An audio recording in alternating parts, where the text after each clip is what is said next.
21 наурыз ұлттық тағамдар күні. Қазақ халқы ежелден табиғи өнімдерді тұтынған. Таза табиғи өнімдер адам денсаулығына пайдалы екенін ерте кезден білген. Ата-бабаларымыз мал шаруашылығымен айналысып, малдың етінен, сүтінен көптеген тағам түрлерін дайындаған. Әсіресе малдың сүтінен дайындалатын тағам түрі ол құрт. Құрттың адам денсаулығына пайдалы дәрумендерден құралғандығын көптігіміз біле бермейміз. Және де құрттың жастайынан жеген баланың тісі берік болып өсетінін екінің бірі біле бермейді. Құрт адам денсаулығына пайдалы өнімнің бірі, ол тістегі қызыл-ектерді бекітіп және оның ұзақ сақталуына көмектеседі. Ұлттық тағамдар күніне аталарымыздан мирас болып қалған дәмі тіл үйіретін тағамдарды бірге насихаттайық.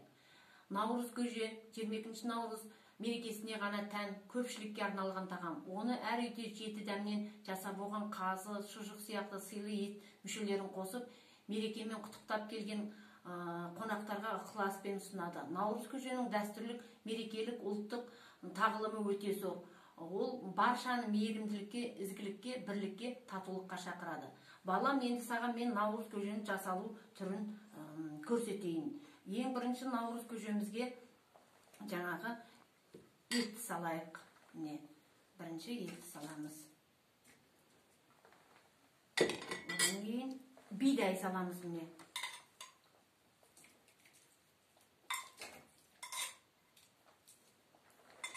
Бидайдан кейін күрішті саламыз, тарын саламыз.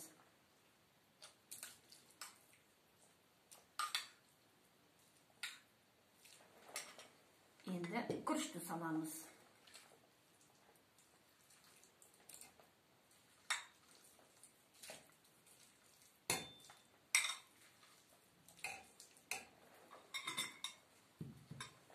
Енді кішкене қамырдан да қосайық. Сорпаға қайнаған дәрі.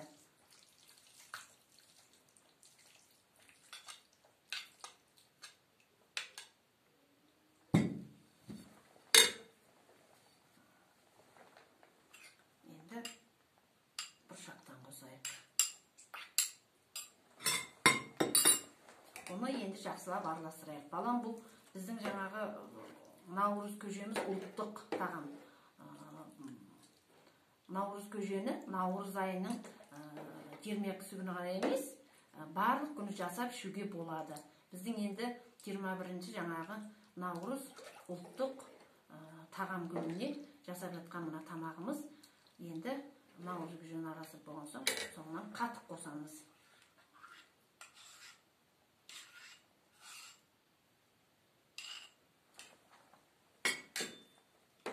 Наурыз көженің ішінде де жаңағы өзің айтқандай дәрумендер көп. Адамның жаңағы көктемде жуанның жіңішкеріп, жіңішкенің үзілген уақытысында әл беретін, адамның денсаулығына өте пайдалы деп біздің ата-бабаларымыз бізге мирас қылып қалдырып кеткен наурыз көже.